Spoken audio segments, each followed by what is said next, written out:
بھرپور فائدہ اٹھا رہا ہے، اور اس کی جھلک آج آپ سب انڈین میڈیا پر دیکھ سکتے ہیں۔ یہی بیانیہ ہندوستان کی شکست اور ہزیمت کو کم کرنے کے لیے استعمال کیا جا رہا ہے۔ جی، تو وفاقی وزیر اطلاع شبلی فراز نے کہا ہے کہ ایاز صادق نے ایسا بیان دیا جس سے دشمن ملک خوش ہو گیا۔ اسلام آباد میں وہ پریس کانفرنس کر رہے تھے۔ شبلی فراز نے مطالبہ کر دیا کہ ایاز صادق قومی اسمبلی میں کھڑے ہو کر معافی مانگے۔ ایک ایسا بیان دیا ہے جس نے کہ آپ نے دشمن کو خوش کر دیا ہے۔ اس چیز کا مقصد صرف یہی ہے کہ ملک میں افراتفری پھیلائی جائے۔ نیشنل اسمبلی کے سابق اسپیکر اس طرح کی آپ نے بات کی جس سے کہ آپ اگر انڈیا کے چینلز دیکھیں ان پہ شادیانے بجائے جا رہے ہیں۔ ایک بہترین فیصلہ جس کی کہ پذیرائی عالمی سطح پر ہوئی، اتنی بڑی آپ کی جو ایک اچیومنٹ ہے، آپ کی جو نیشنل پرائڈ کو جس نے اتنا اٹھا دیا تھا، آپ اس کو متنازع بنا رہے ہیں۔ آپ ہمارے ملک کی فتح کو شکست میں تبدیل کر رہے ہیں۔ آپ ہوتے کون ہیں کہ آپ اس قسم کی باتیں کریں؟ یہ جو ابھی نندن کا جو بیان ایاز صادق نے دیا ہے، اس پہ قوم ان کا حساب لے گی۔ سو یہ خیالات تھے جن کا اظہار کیا وفاقی وزیر شبلی فراز صاحب نے۔ بہت ساری لوگ جو ہیں پاکستانی قوم ان تمام سینٹیمنٹ سے اور ان تمام باتوں سے اگری کرتی ہے، اس لیے کہ آپس کے اختلافات ایک طرف، لیکن قومی جو سلامتی کے امور ہیں اور اس کے ساتھ ساتھ جو ایسا بیانیہ جو نیشنل پرائڈ کے لیول کا ہو، اس کے اوپر بیان بازی کے بارے میں کیا خیالات ہیں عارف نظامی صاحب کے، ہم یہ بھی جانیں گے۔ عارف نظامی صاحب، تھینک یو ویری مچ ہمیں جوائن کرنے کے لیے، بہت شکریہ۔ فرمائیے گا سر کہ کیا نون لیگ کے لیے بھی نواز شریف کے بیانیے اور ایاز صادق صاحب نے جیسے ایک بیان دیا ہے، یہ غیر ذمہ دارانہ بیانات ہیں اور کیا ان کی وجہ سے مشکلات بڑھنے جا رہی ہیں؟ اور اب یہ جو ایک D G I S P R کا پریسر آیا ہے، ان کی جو ایک واضح دو ٹوک موقف آیا ہے، کہہ سکتے ہیں ہم کہ اسٹیبلشمنٹ کے صبر کا پیمانہ بھی لبریز ہو رہا ہے؟ جہاں تک مشکلات کا تعلق ہے، یقیناً اپوزیشن کے جو پہلے ہی بہت مشکلات ہیں۔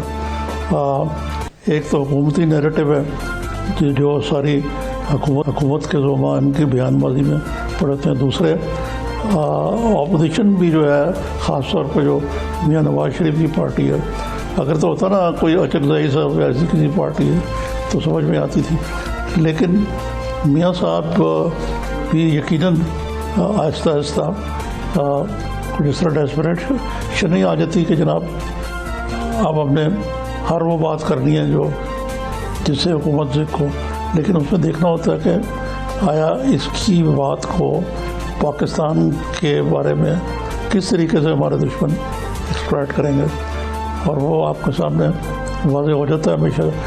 آج والی بات سے بھی یہی بات روز روشن کی طرح آیا کہ ہم بھارت کو خود ہی ایسی مواقع دے رہے ہیں کہ وہ ہمارے اوپر الزام لگائے کہ یہاں کی جو اپوزیشن ہے وہ اتنی ڈیوائیڈڈ ہے، ایک پیج پہ نہیں ہے۔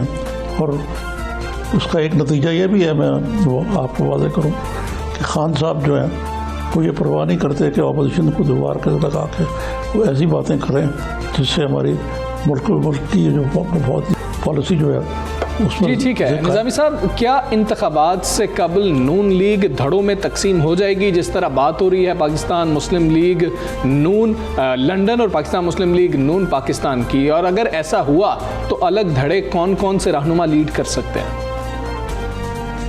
اس وقت تو ایسا صورتحال نہیں ہے کہ مسلم لیگ جو ہے وہ اتنے دھڑوں میں چلی گئی ہے کہ اس کا لیڈرشپ کرائسس ہو گیا۔ جب ہوگا تو دیکھی جائے گی، فی الحال تو مجھے کوئی ایسی چیز نظر نہیں آ رہی۔ ایک آدھ ادھر ادھر ہو جائیں اس سے کوئی ایسی بڑی بات نہیں ہے۔ ہوگا یہ کہ جب الیکشن آئیں گے اور مسلم لیگ اگر انٹیکٹ رہتی ہے تو اس میں پارٹی کے لوگ ٹکٹیں لے کے لیے شامل بھی ہوں گے، خالی یہی نہیں ہے کہ مار کھانے والے چھوڑ کے چلے جائیں گے۔ بالکل صحیح نظامی صاحب، ایک عرصہ جب خاموشی کا گزرا ہے نون لیگ کا، جیسے ہائبرنیشن کا پیریڈ کہہ سکتے ہیں، لیکن اب اتنے ڈیسپریٹ بیانات ہیں، اتنے سخت بیانات ہیں اداروں کے خلاف، خاص طور پہ جو ہے ایک بڑا ہی تنقیدی ان کا جو ہے بیانیہ سامنے آ رہا ہے۔ دوسری طرف یہ بھی باتیں سننے میں آ رہی ہیں کہ مذاکرات کی بھی کچھ کوششیں ہو رہی ہیں۔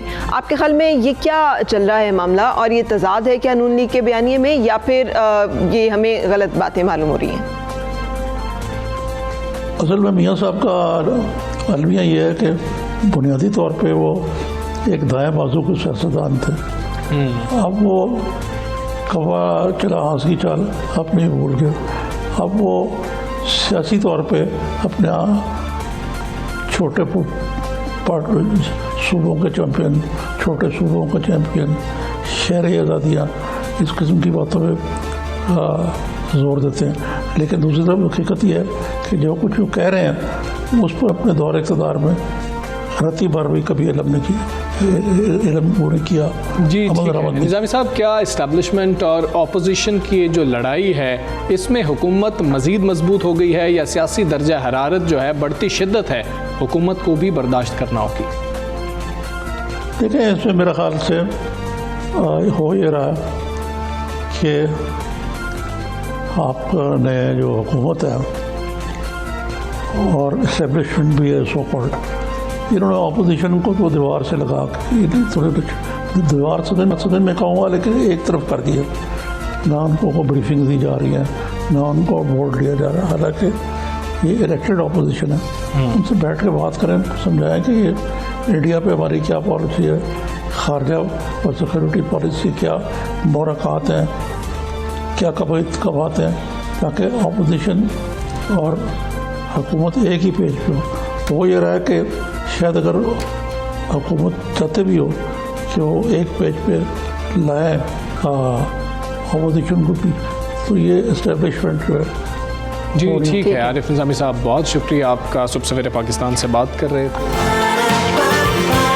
صبح سویرے پاکستان،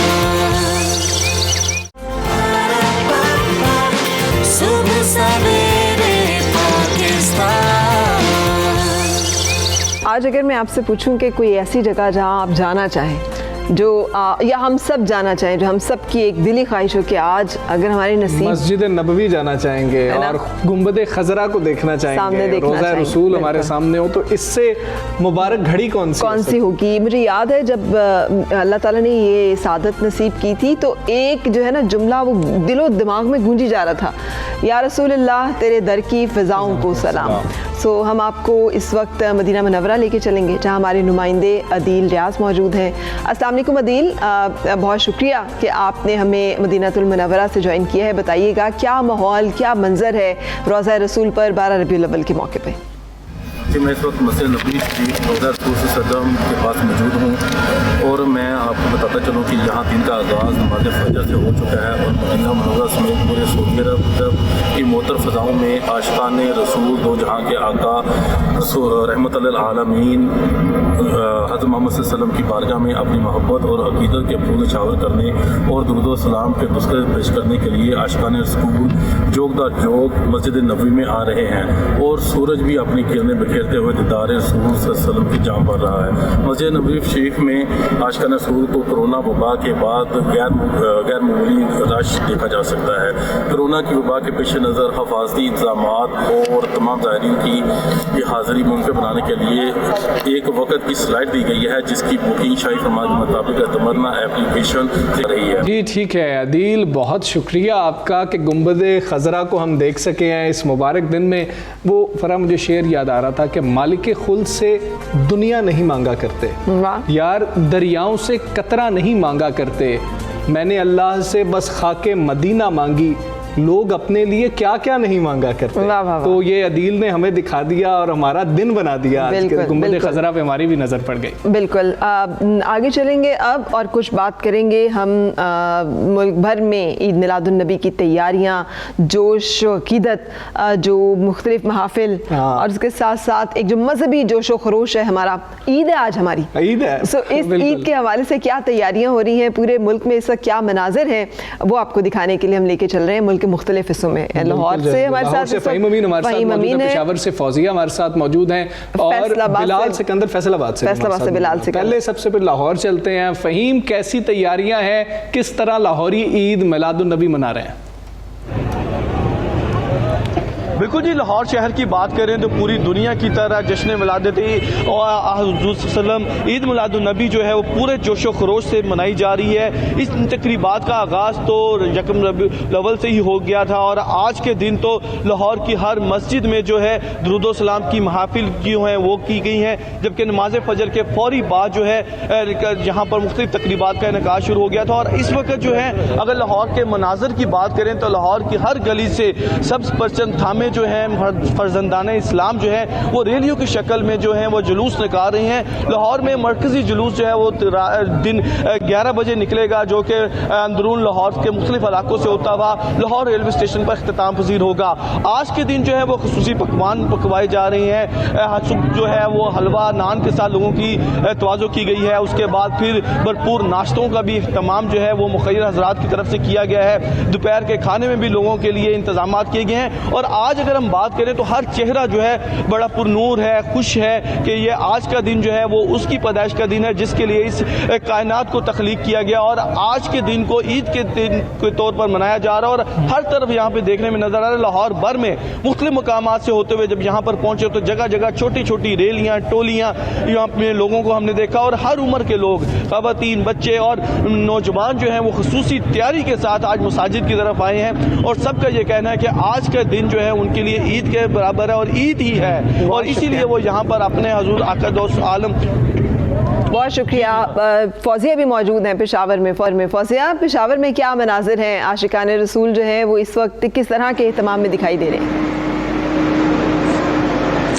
جی بالکل، ملک کے دیگر شہروں کی طرح پشاور میں بھی حضور اکرم صلی اللہ علیہ وآلہ وسلم کی ولادت باسعادت کا دن جو ہے وہ مذہبی جوش و جذبے انتہائی عقیدت کے ساتھ منایا جا رہا ہے۔ آج صبح سویرے کا آغاز 21 توپوں کی سلامی سے کیا گیا ہے۔ ویسے تو آج دن بھر جو ہے وہ مختلف جلسے اور جلوس جو ہیں وہ مختلف جگہوں سے برآمد ہو گئے۔ جگہ جگہ جو ہے حضور اکرم صلی اللہ علیہ وسلم کی سیرت طیبہ پر کانفرنسز کا بھی انعقاد ہوگا، لیکن اس کے ساتھ ساتھ جو ہے وہ بچے، خواتین اور عاشقان رسول جو ہے وہ محفل میلاد کا انعقاد کریں گے اور نعتیہ کلام کے ذریعے حضور اکرم صلی اللہ علیہ وسلم پر عقیدت کے پھول ان کو پیش کریں گے۔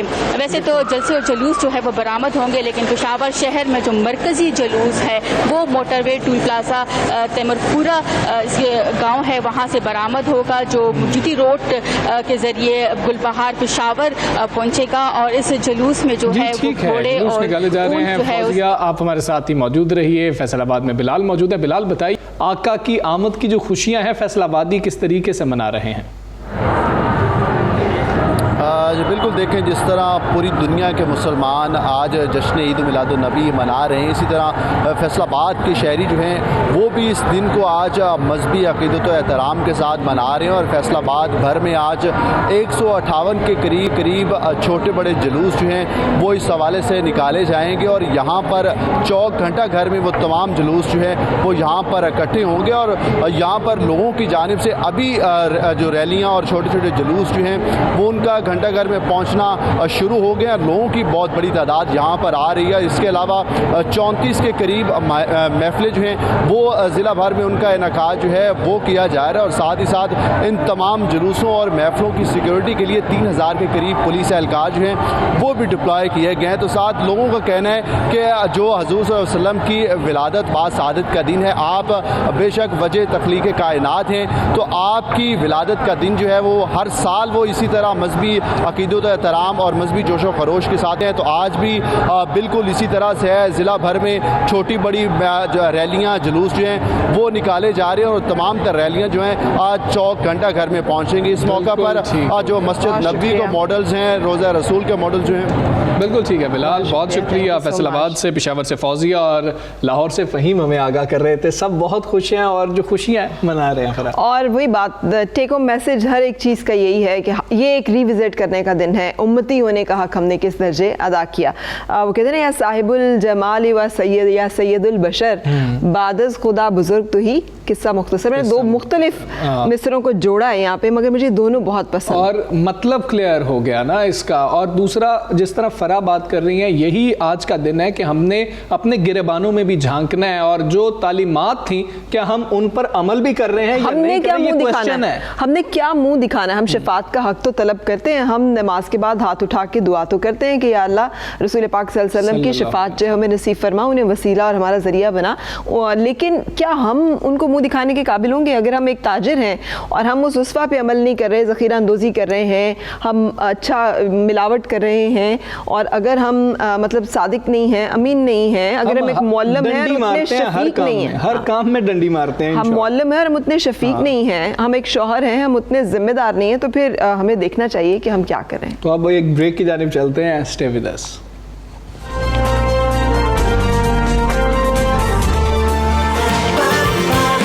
صبح سویرے پاکستان،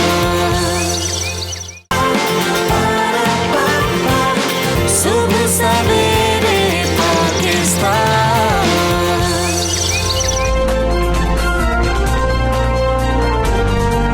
عید میلاد النبی مبارک اور خوش آمدید کہیں گے آپ کو صبح سویرے پاکستان میں.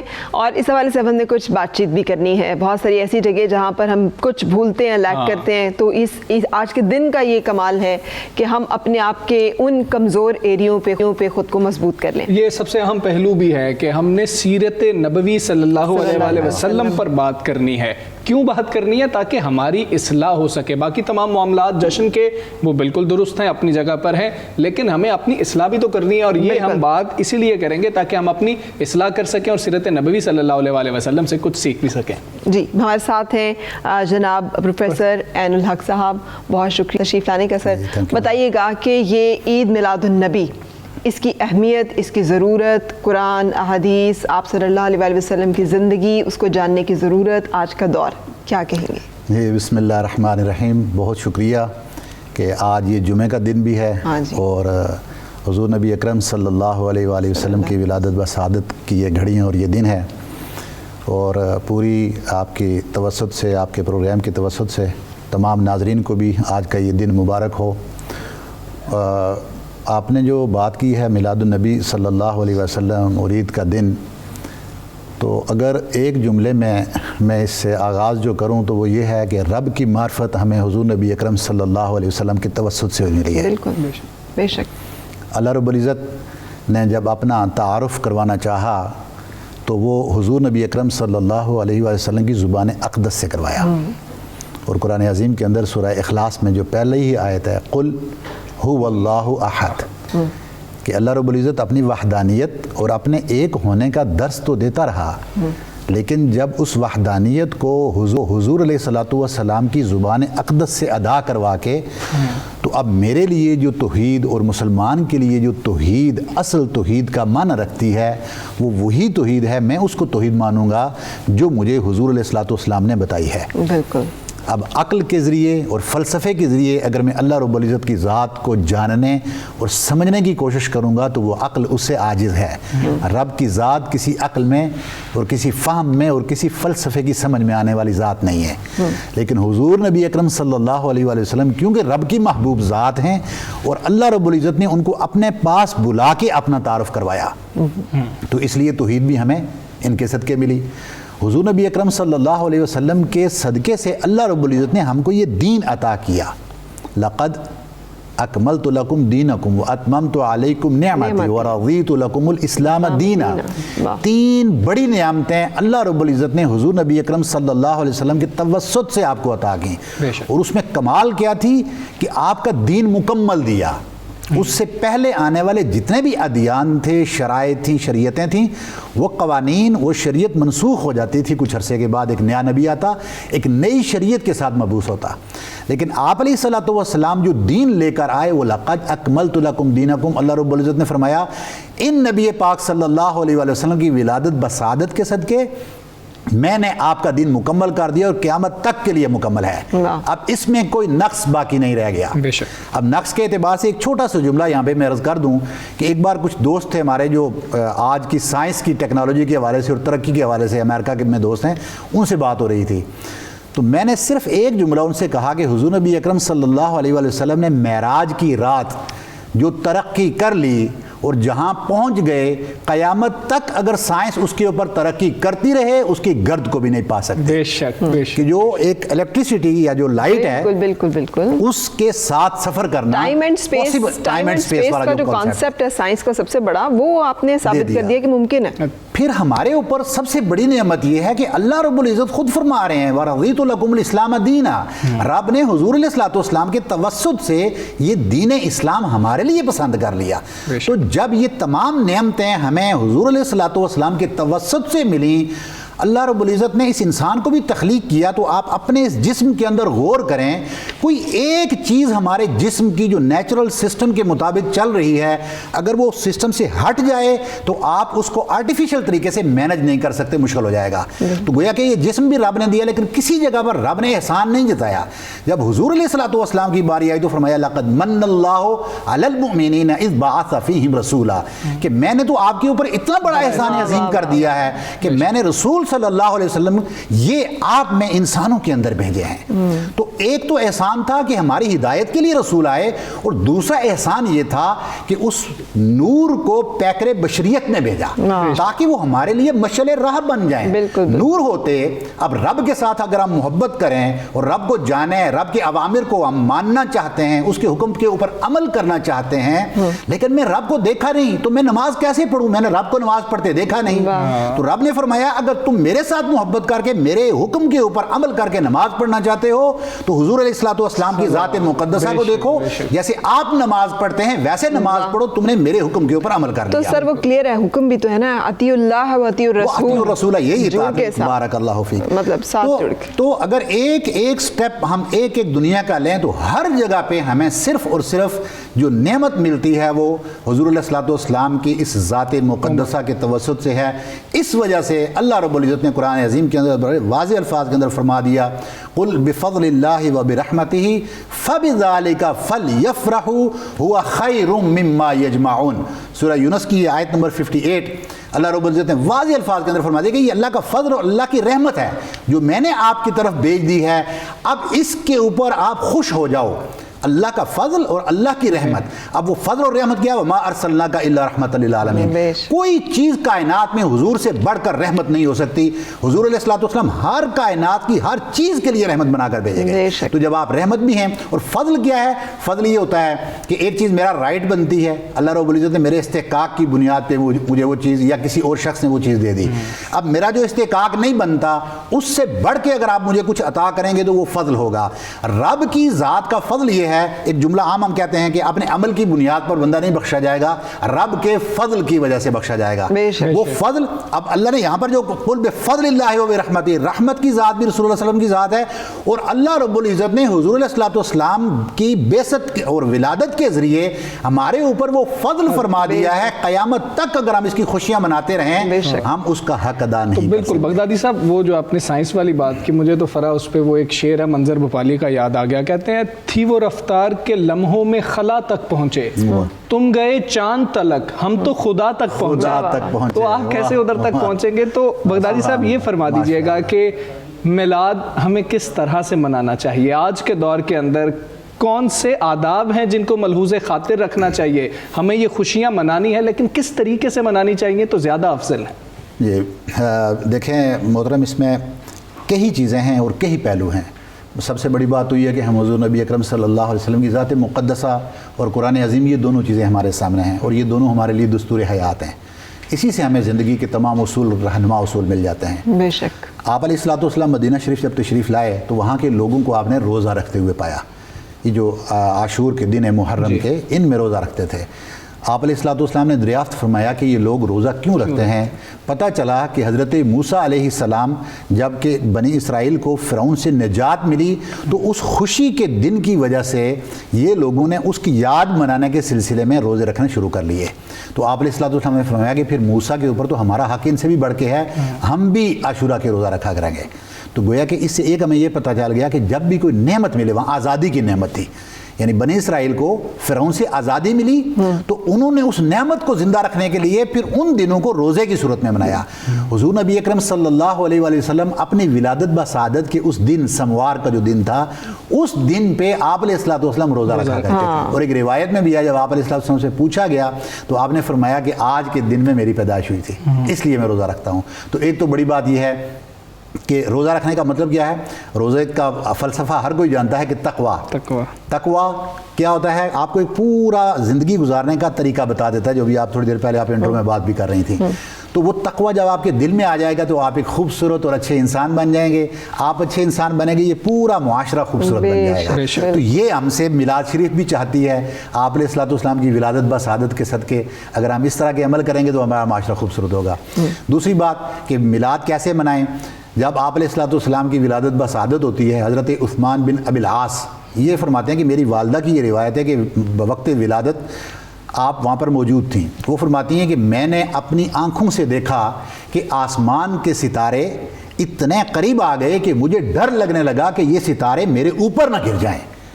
تو یہ گویا کہ وہ برق قمقمے تھے جو اللہ رب العزت نے آسمان سے اتار کے ولادت بسعادت کے دن حضور نبی اکرم صلی اللہ علیہ وسلم کی اس خوش پیدائش کی خوشی میں ستاروں کو زمین پر لے آئے۔ تو ایک طریقہ یہ بھی ہے کہ آپ اس طرح سے بھی خوشی کا انداز بنا سکتے ہیں، لیکن جس کے اندر دین اسلام کی مبادیات کی مخالفت نہ ہو۔ دوسری بات، اس کی وجہ سے دو تین مختلف روایات ہیں۔ آپ علیہ الصلوۃ والسلام نے فرمایا، ایک تو حدیث خود آپ نے فرمایا کہ جب میری ولادت ہوئی تو اس وقت ایک ایسا نور ہوا جس کی وجہ سے شام کے جو محلات تھے وہ بھی روشن ہو گئے۔ اور سیدہ آمنہ فرماتی ہیں کہ جب آپ علیہ الصلوۃ والسلام میرے جسم سے علادہ ہوئے، یعنی آپ کی ولادت ہوئی، اس وقت ایک ایسا نور آیا جس سے مشرق اور مغرب کے بیچ میں ہر چیز روشن کر دی گئی۔ تو گویا کہ ہمیں آپ علیہ الصلوۃ والسلام کی ولادت بسعادت کے صدقے وہ نور سے استنباط و استدلال کرتے ہوئے اپنی زندگیوں کو بھی اس نور سے منور کرنا چاہیے، اپنی اس کائنات کو منور کرنا چاہیے۔ ہمیں حضور نبی اکرم صلی اللہ علیہ وسلم کے وہ خصائل، وہ عادات مبارکہ، آپ کی زندگی گزارنے کا وہ جو وے آف سٹائل تھا آپ کا، وہ ہمیں اپنی لائف میں امپلیمنٹ کرنے کی ضرورت ہے کہ آپ ایک نرم دل انسان تھے، آپ رحمت تھے، آپ اپنے گھر کے اندر اپنے بچوں کے ساتھ، اپنی ازواج کے ساتھ کس طرح کی زندگی گزارتے تھے۔ تو یہ وہ بنیادی چیزیں ہیں کہ اس ولادت بسعادت کے صدقے ہم ان کو بھی ساتھ میں رکھیں، تو پھر یہ خوبصورت دن منانے میں ہمیں بڑا مزہ آئے گا۔ اور یہ کیونکہ جس طرح میں نے ابتدا میں بھی عرض کی تھی کہ ہر عید کی عید ہے۔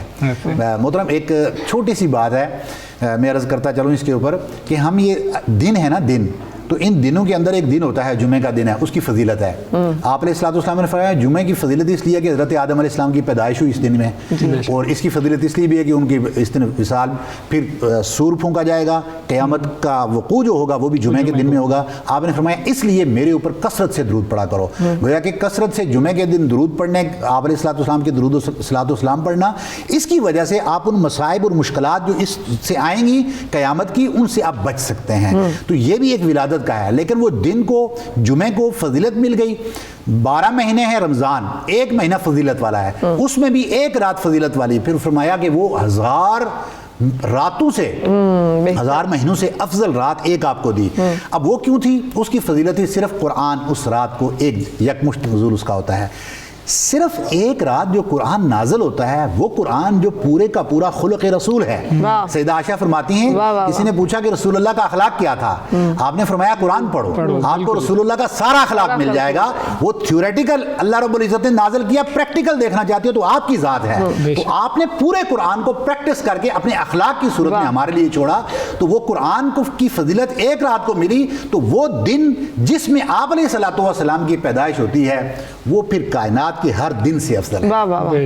ہمارا یہ فرض بنتا ہے کہ واقعی خوشیاں مناؤ۔ بالکل جی، ہمیں خوشیاں منانی ہیں، اور جو طریقہ ہے جو بغدادی صاحب فرما رہے تھے ہمیں اس طریقے سے کوشش کرنا ہے کہ ہم خوشیاں منائیں۔ پروفیسر عین الحق بغدادی صاحب ہمارے ساتھ موجود تھے۔ سر آپ کی آمد کا بہت شکریہ، اور آپ نے جو ہمیں باتیں بتائی ہمارے لیے، ویورز کے لیے بہت ہی اہم تھیں۔ اور بے شک یہ ایک انقلاب آ گیا، بات کریں معاشی انقلاب کی، معاشرتی انقلاب کی، اخلاقی انقلاب کی بات کی جائے ہر چیز کا انقلاب جب نبی پاک کا ظہور ہوا اس کے بعد آیا. بے شک. میں ایک چھوٹا سا جملہ یہاں پہ عرض کر کے تاکہ اینڈ بھی اس کا اچھا ہو جائے.